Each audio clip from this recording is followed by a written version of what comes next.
there's more than one reason to celebrate.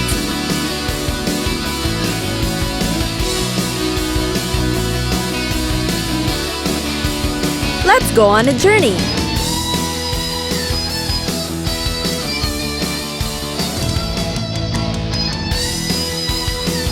And count the ways, as we take you to experience a different side of the world's cultures. Adventure awaits on Festivals of the World. Kumbh Mela.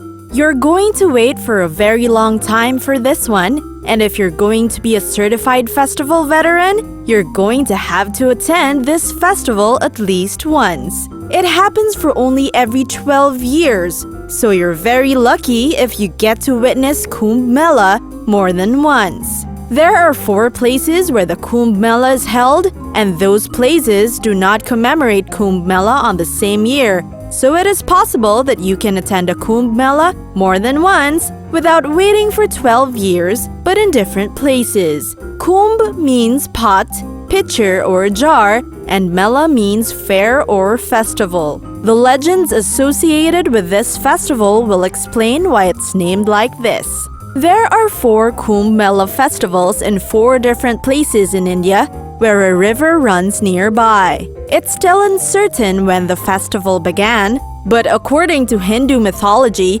Lord Vishnu, one of the primary gods of Hinduism, was transporting a kumbh or pot of nectar that could make the drinker immortal. But the kumbh leaked and drops of the nectar fell on the 4 places where Kumbh Mela is commemorated at present. Other accounts say that the Hindu gods and demons were fighting over the kumbh of immortality nectar, and as a result, the pot broke. The nectar scattered in the 4 riverside cities. These places are Haridwar, Trimbak, Ujjain, and Allahabad.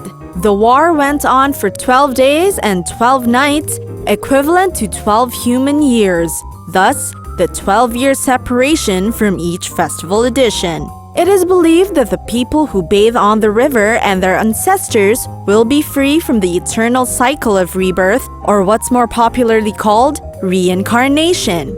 The river to bathe in depends on which city commemorates Kumbh Mela for that year, if there are any. One of the major events during Kumbh Mela is the Peshwai procession, wherein Peshwai means receiving of guests. And this is when the ascetic or holy men called sadhu arrive at the Kumbh Mela. The procession has elaborate floats decorated with gold, red, and orange, and the oldest sadhus are sitting in them. Others are riding elephants and horses, while some perform acrobatic stunts and show their martial arts skills using the assistance of swords. You don't want to miss the bathing day, or what's called Mauni Amavasya Snan, because that's always the main highlight of Kumbh Mela. Be early if you want a nice spot to be able to watch the naked men bathe. Don't be so scandalized. It's a Hindu tradition, and if it's supposed to wash their sins away. Apparently, it's a big thing for Hindu devotees because any Kumbh Mela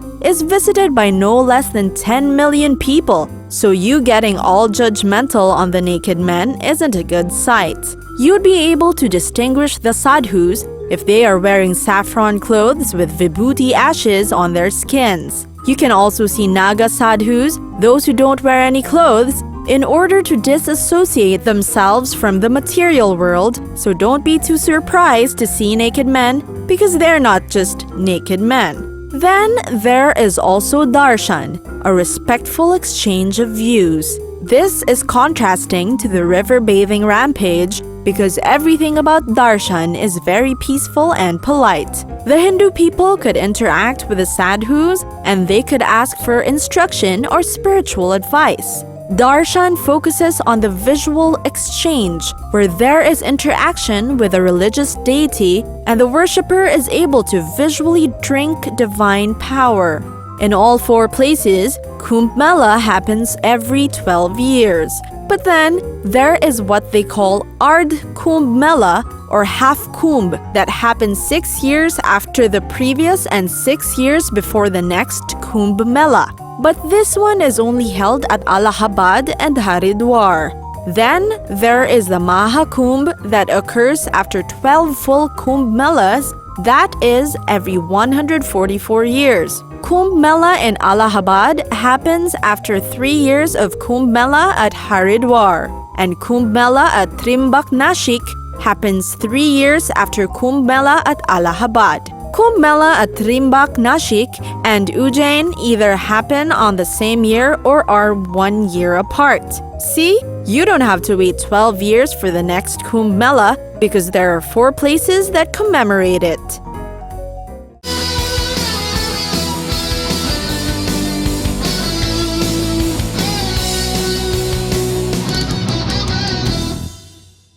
Rainbow Serpent. The name sounds nice, doesn't it? But no, it's not a festival filled with rainbow serpents because aside from the fact that they're rare, they're also going to scare people off. What you're going to do instead is travel to Australia, but not in Sydney or Canberra. Instead, you're going to Beaufort, Victoria for yet another amazing music and arts fest, the Rainbow Serpent Festival. The name of the festival came from a creator god, the Rainbow Serpent, which is an important figure to Aboriginal Australian mythology. It is also said that the Rainbow Serpent was the one who carved the Earth's landscape. Aboriginal Australians believe that whenever a rainbow appears in the sky, the Rainbow Serpent is moving from one waterhole to another. This festival began in 1997 as a small secluded gathering in a glade. It's an annual event that falls on Australia Day, which is January 26, and it lasts for a couple of days.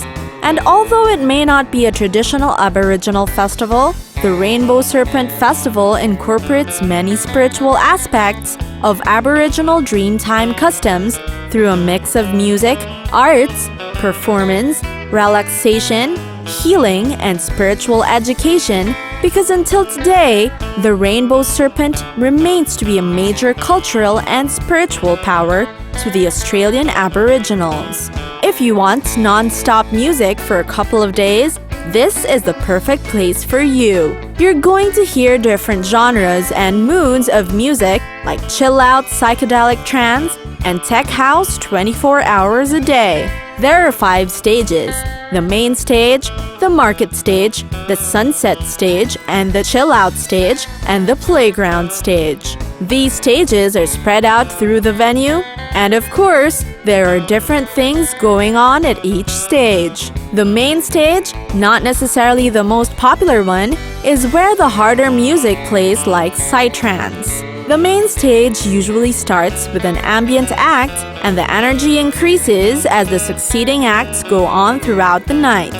The main stage also has the highest production costs among the 5 stages, and it runs on the Saturday night of the festival until the afternoon the next day. The market stage, on the other hand, is where the headliner acts or the most popular DJs perform. The market stage plays 72 hours consecutively, starting on the Friday of the festival, except for the 1-hour opening ceremony of the main stage. The sunset stage plays different sorts of music, and it plays throughout the festival, except for the 20-hour duration of the main stage. You can get what Chill Out Stage does from the name itself. You get to listen to chill music while relaxing on beanbags. You don't have to listen to each stage and stay awake the entire festival. You just find out when and where your favorite musicians are scheduled to play, and that's where you go. And lastly, Playground Stage is for live music and gives lots of opportunities for Melbourne's independent musicians to be a part of the festivity. The Playground Stage is also for you if you don't enjoy electronic music too much. There are also acts by comedians, cabarets, circus performers, and magicians. If you want a break from EDM and adrenaline-laden vibe, this one's perfect for you. Since the festival is held in a farmland, this only means one thing: camping. Either you bring your own tent or you can opt for premium accommodation. You get to choose one of the 3: bell tent, teepee, or yurt. You don't have to worry about setting up. The organizers will be the one to do that for you. But if you prefer setting up your own, that's fine too. Bottom line is, you came to have fun. Rainbow Serpent is an environmentally conscious festival, so do your part as guests. Only bring the things that you really need. Think about it. It'll be less hassle for you too.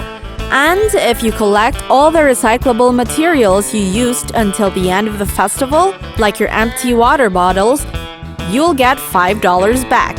If it'll make you feel better, surely the Rainbow Serpent would be very proud of you if you take part in recycling. Whether you're going to this festival for the music, to party, or to relax and chill, the Rainbow Serpent has something to offer you. So settle down and enjoy your 4-day break filled with amazing music and art.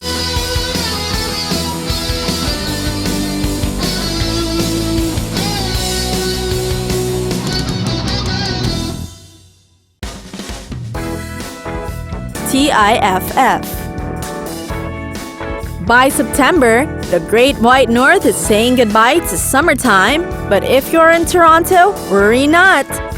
There'll be something that'll make you forget winter is almost coming.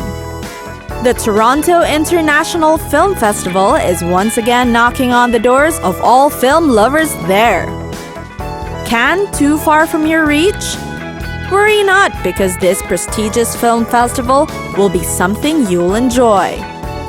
The festival is more often referred to as TIFF because aside from the fact that the full name is too long, it's a waste of breath to say the entire name when every film-loving person in Toronto understands what you mean by simply saying TIFF. If you want to disguise the fact that it's your first time at the TIFF, start by not saying its entire name. TIFF runs for 10 days in September, and it may seem that when you get to purchase a ticket for one film, you're good to go. No! Watch as many as you can, and that's possible through carefully strategized planning. Some seasoned patrons of the TIFF clear out their schedules during the screenings, and if they couldn't, they plan the films they're going to watch.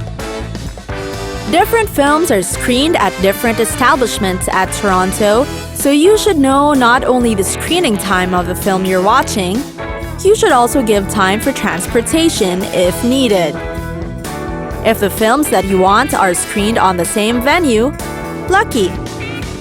It's not as easy as it seems, you know. There are films that you can watch only at TIFF, so prioritize those. You can watch wide-release films weeks or months later. The hardest part is that TIFF screens so many good films that the 10 fingers in your hands are not enough to count them all. There are so many things to consider that your head will just explode.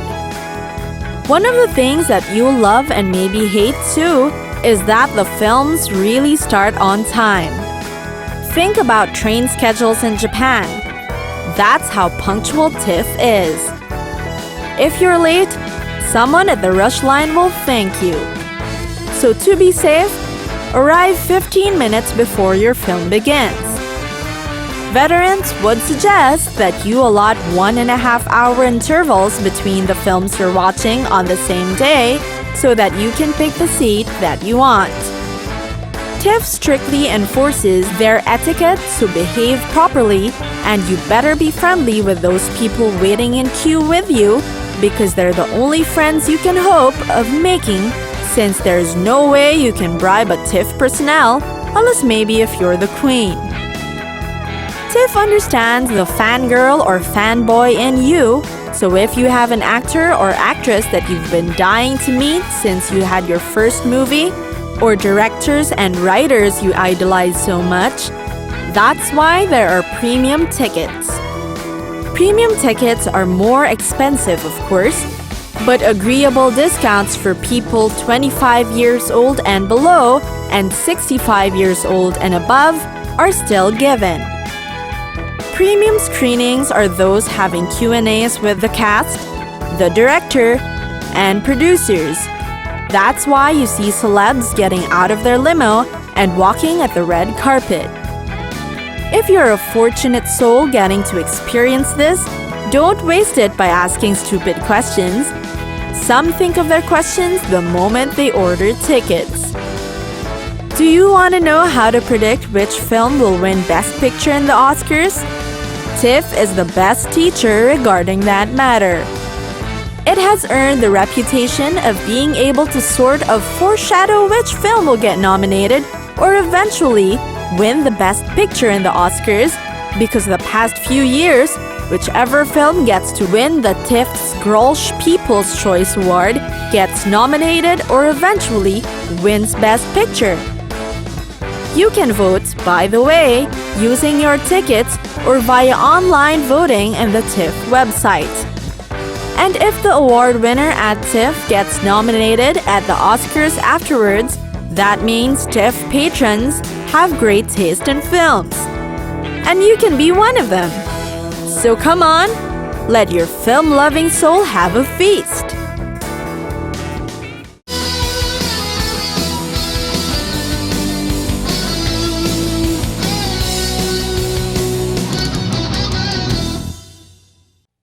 Governor's Ball. Our destination for this festival is to the city that never sleeps and the cultural capital of the world. Yup, we are visiting New York City for the Governor's Ball Music Festival. The fact that it is located at New York makes it exciting already, right? It's a young festival though. It only had its first edition in 2011 at Governor's Island. The maiden edition was hugely successful, that it had the highest attendance of any event held on Governor's Island. However, the next editions were held at Randall's Island because of the festival's growth, and the place seemed to be a more fitting home to the festival as it expands. It's amazing that for a festival so young, it was able to have artists like Kanye West, Kings of Leon, and Guns N' Roses be the headlining acts at the festival. Their secret to success is no Krabby Patty recipe. For the Gov Ball organizers, it's a matter of good execution and foresighted organizers ever since its first edition. Good reputation is credibility, and when you have those, it'll be easy to have the famous artists be part of the festival lineup. Of course, the other acts are just as good as the headliners. The Gov Ball lineup is a well-balanced one, featuring artists in different genres like rock, rap, hip-hop, electronica, pop, indie, Americana, and folk, so there is no excuse for you not to enjoy if you're a fan of any genre of music. The culture, the vibe, the fashion is almost comparable to California's Coachella and Texas's Bonnaroo. Watch yourself get blown away by the talent-laden artists who are just as enthusiastic and hyped as the festival goers. Be prepared for the weather. Battling against nature unarmed is always a bad idea. On the Friday of Gov Ball in 2013, organizers had to cancel the performances for that day because of a tropical storm. But because this is Gov Ball, everyone still ended up having a good time after the stormy day. So do your part to not ruin your day. You're on an island, surrounded by water, and most of the place is quite damp. Beware of blood-sucking mosquitoes. Bring bug spray or mosquito repellent. In addition to that, wear clothes and shoes that you'd be willing to retire. The mud, the sweaty people, and the trash, you're in for a huge wave of ick. New York is a mixed bag of polite and not-so-polite strangers. But be the bigger person and just focus on what you really came to the festival for. Dance to the beat, sway to the melody. Great music is what brought you to Gov Ball, and great music you shall have. Because Gov Ball takes a little bit of everything about New York City, there are cool artworks on display. Most works are contemporary and modern art, and everyone could appreciate the works without having to know what kind of brushstrokes the artists did on their pieces. The 2016 edition featured works with rich, vibrant colors, and they're quite pleasant to the eyes. According to the organizers of Kumbh Ball, the next best thing after live music is delicious food. If your ears, hearts, and souls are happy, so should your tummies. Kumbh Ball will bring you the best of New York City. The delicious combinations of burgers, snow cones, grilled cheese sandwiches, roasted coffee, waffles. It's like having a food trip on the streets of New York itself. Indeed, Governor's Ball is the answer of the music festival gods to the East Coast, and it's only right that it's located on the cultural capital that is New York City. And because you're already in one of the best cities in the world, hang around for a while before or after the festival. Visit the Met, the Empire State Building, Central Park, or whichever places you see featured on the American sitcoms you watch. Being in the best city in the world is an adventure in itself. So let your journey unfold.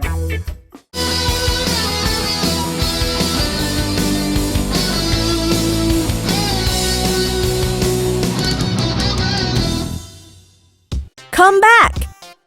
If you had fun in your first festival, then come back! There's no greater way of showing your enjoyment and appreciation for a festival than being a seasoned patron. You can share your knowledge and lessons you've learned to the excited but nervous newcomers. If you think that the next edition of a festival will be the same as the one you attended before, you might be surprised that it may not be the case. No matter how much you plan your festival schedule, for some reason, not everything goes according to plan. That's why you have to go back. On your next try, you now have the idea what to do to make things more fun for you, what activities you haven't tried out, or what you want to do again. By coming back, you'd have a deeper understanding of the culture and happenings at the festival. If you think that everything would just be the same, think harder. If a festival is the same old routine in every edition, why would it last for years? And some of these routines are done in each and every edition because of its cultural or religious significance. Festivals could never be boring, and there are reasons why they attract thousands or millions of people. And if you already know that there is a certain routine being followed, it's up to you to create the twists in your festival experiences. Anyway, no one's forcing you to come back to festivals you didn't particularly like. Return only to those you really enjoyed. If festivals brought you an exhilarated feeling, how could that be boring if it makes you think about returning? Now stop lolling around and start packing your stuff again because you'll be going back to only you know where. Have fun! The celebration ends here, but the fun is not over. And we still have more festivities to look forward to. So recharge your energy and get ready for another adventure. We'll see you again on Festivals of the World.